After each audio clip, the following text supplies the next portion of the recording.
بسم الله الرحمن الرحيم. السلام عليكم ورحمة الله وبركاته. داوديال مeel kasta joogtaan ku soo dhawaada akhbaaraadka caalamka oo kala socotaan warbaahinta Cali Media.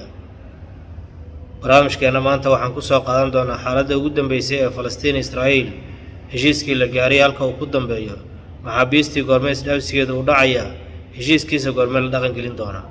qodobadaas ayaan uga hadli doonaa barnaamijkeena ee Daawadayaal markale soo dhawaada.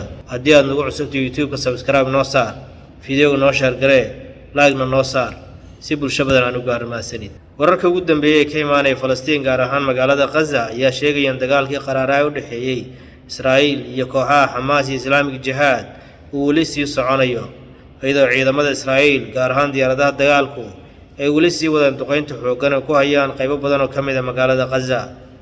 ciidamada Israa'iil ayaa la sheegay in dhawaan ay ku dhawaaqeen in muddo 4 saac gudahooda looga daadgureeyo dadka ku sugan isbitaalka Indonesia oo ka mid ah goobaha duqeynta xooggan ay ku hayaan. sidoo kale xerada Jabaliya ee qaxootiga ee ku taal magaalada Gaza ayaa la sheegay duqeymaha ku dhacay maanta in dad shacab ay ku geeriyoodeen. wararka soo baxay saacadii ugu dambeeyay ayaa sheegaya isbitaalka Al-Shifa oo maalmihii la soo dhaafay howlgallo xooggan ay ka wadeen ciidamada militariga Israa'iil inay xireen agaasimihii isbitaalkaasi.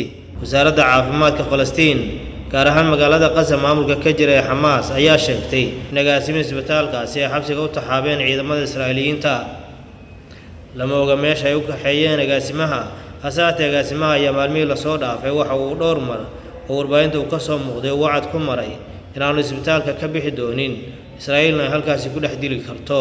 intaanu soo bixin warka la xiriira xiritaanka agaasimaha isbitaalka Al-Shifa, waxaa soo baxay sidoo kaleeto in Israa'iil ay soo bandhigtay ciidamadeeduna ay muujiyeen god ay sheegeen inay ka heleen meel aan sidaas uga fogeyn isbitaalka Al-Shifa, kaasoo sheegeen in isbitaalka uu ku wajahan yahay isla markaana Xamaas ay isbitaalka u adeegsan jirtay goob militari.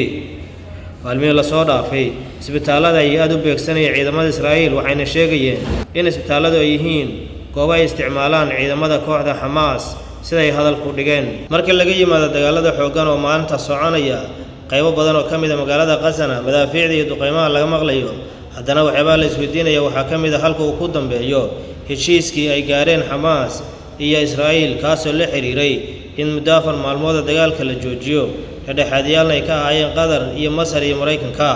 Israa'iil ayaa dhawaan ku dhawaaqday inaan la filaynin isdhaafsiga maxaabiista iyo xabadoo la joojiyo aanay dhici karin inta laga gaarayo maalinta Jimcada. maanta oo Khamiis ayaa la filayay in xabad joojinta lagu dhawaaqo isla markaana dhaqangalkeeda la fuliyo maanta maxaabiisiintuna ay bilaabato, laakiin Israa'iil waxay sheegtay in ilaa Jimcaha aanay la filaynin inay dhici karto wax ku dhawaaqida oo la xiriirta in maxaabiis la sii daayo sidoo kale tan xabadda la joojiyo. macnaheedu waxay inta ka horeysa dagaaladu sidooda u sii soconayaan. sidoo kale arrimaha la xiriira Falastiiniyiinta iyo dagaalada Israa'iil iyo u dhaxeeya Xamaas ayaa dunida in badan oo ka mid ah ku sii fidaya. dowladda Spain ayaa sheegtay in dhawaan ay ka fiirsan doonto inay aqoonsato dowladda ay leedahay Falastiiniyiinta. wasiirka arrimaha dibadda Spain ayaa sheegay in dowladda Spain ay u aragto in nabad laga heli karo bariga dhexe ay ku xiran tahay in la aqoonsado maamul ay Falastiin leedahay, gaar ahaan dowlad Falastiiniyiinta ay leeyihiin. wasiirku waxa uu sheegay in dowladda Spain ay sida ugu dhow ka shaqayn doonto sida lagu aqoonsan lahaa dowladda Falastiiniyiinta.